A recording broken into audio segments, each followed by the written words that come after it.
国民政府见到这个情况，要应付的话，第一是钱庄以银两为单位，倘然不废除银两，币制的统一就没有办法；第二是钞票一定要规定兑换银两，那么钞票就受着银币缺乏的影响。为了这两点原因，在民国22年1933初发表统一币制的法令。所谓统一币制，实际上就是以法币的原作为本位，将来也是废银改币的初步工作。由国家银行支照上海行庄，尽量避免银元流出去，在银库里面，银元只能多不能少。国家银行也设立了些机构，尽量的收购各省杂币，以示对抗，这是暗中对日本的经济战。大约这种政策是英国经济顾问鲁斯劳兹爵士想出来。白银收归国有，各省纷纷响应，纸币的流通额大增，所有白银一批一批运往中央，唯有华北受日本军事压迫，尽管政府宣布废除银元，但是所收集的白银不肯运到南京，推说是要巩固华北经济基础，所以华北的白银始终被扣留着。这个政策成功之后，政府的财富立时增加。到民国26年1937 7月间，中美成立了白银协定。根据这个协定，美国就把许多军器和机器纷纷运到中国，这是中国国力最强盛的时期。日本人的警觉性很大，认为这样下去并吞中国的计划会受到破坏，所以就在8月13日掀起了上海的战争，同时也是8年抗战的开端。废元改币，币之稳定。我的文字许多是从小处着笔，反映出大处的情况。我查明废元改元是在民国22年1933 3月9日公布的，所有银行钱庄库存的银两都纷纷送到国家银行调换钞票及各式各样的公债票，凡是正式的钱庄和银行是没有一家不遵从的，所以这一次的改革币制是完全成功的。私家地窖中的藏银也有人从地下掘出来，送到国家银行去调换，这些银两都带有霉变的气息，但是因为调换钞票的期限很长，所以有极充裕的时间让钱庄银行陆续调换。其实市民不需要到中央银行排队轮换法币，任何银元只要流入钱庄银行手中，就不再发出来使用，所以市民手中的银元一天一天地少起来。大约经过1年之后，市面上的银元近乎绝迹了。银行和钱庄的库存银两和银元，在那时节每月要列表向中央银行报告的，说明存有大条，每条1000两多少，元宝每只200两多少，银元多少。所以中央银行对上海的存银一目了然，一点也无法隐瞒的。究竟这许许多多的银两搬动不易，所以中央银行有一张表，排定某月某日由某银行交来白银库存多少多少，某月某日由某钱庄交来白银库存多少多少。如是者，由废两改元，直到废元改币，时间长达2年之久。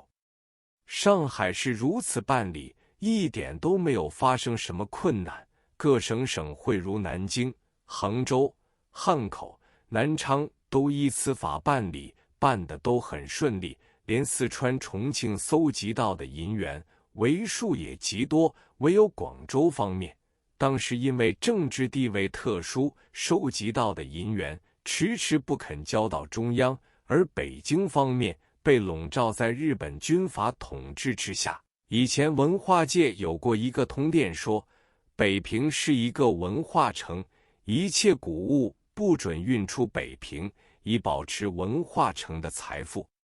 地方当局也依据此例，向中央申明，白银保存在北平，屡经催促，置之不理。这笔白银数目也是很大的。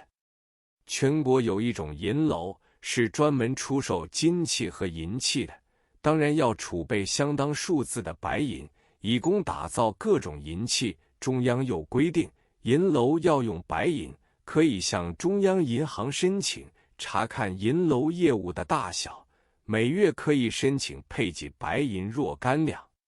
这里面是一种有趣的事实，白银除了元宝、银元之外，还有一些旧家庭储存金，元、明、清朝代各式各样方锭、圆锭、长锭和马蹄锭等，还有一些是边缘极薄的元宝。这种东西已等于古董，成为中国货币史的资料，又古又旧，一望而知是无法伪造的。通常有人要钱的话，就卖给银楼，银楼生水30%收下来。只有少数搜古董的人向银楼去搜购，那就要看元宝的年代论价了，价钱高到1倍以上是不足为奇的。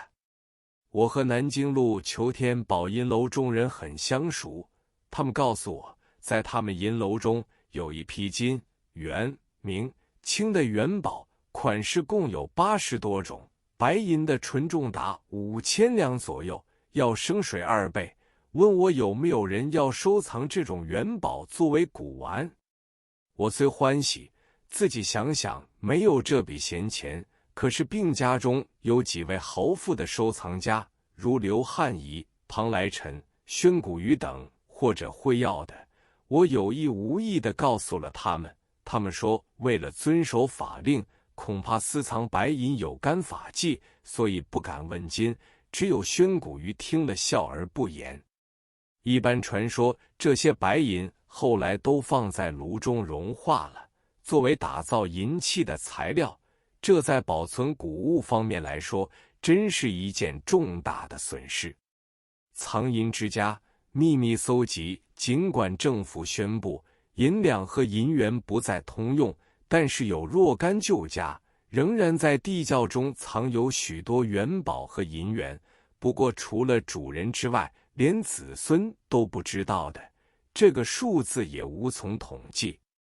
我初时相信银楼中有许多历代不同的元宝都放入银炉中融化掉，其实内幕也不尽然。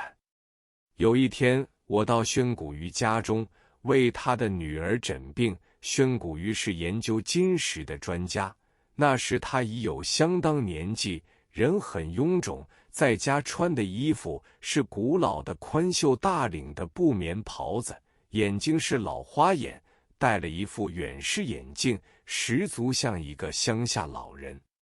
在我诊罢之后，他对我说：“小师兄，我有些东西给你看看，大约要花1小时的时间，你要不要看看？”我说：“我诊物已毕，你的宝物我一定要瞻仰瞻仰。”本来宣古瑜收藏的古董，以古碑拓本为最多，拓本价值最贵的，一张只值到几十两或100两银子。这种古碑拓本是墨拓白字，俗称黑老虎，他是此种拓本收藏最丰富的人。此外，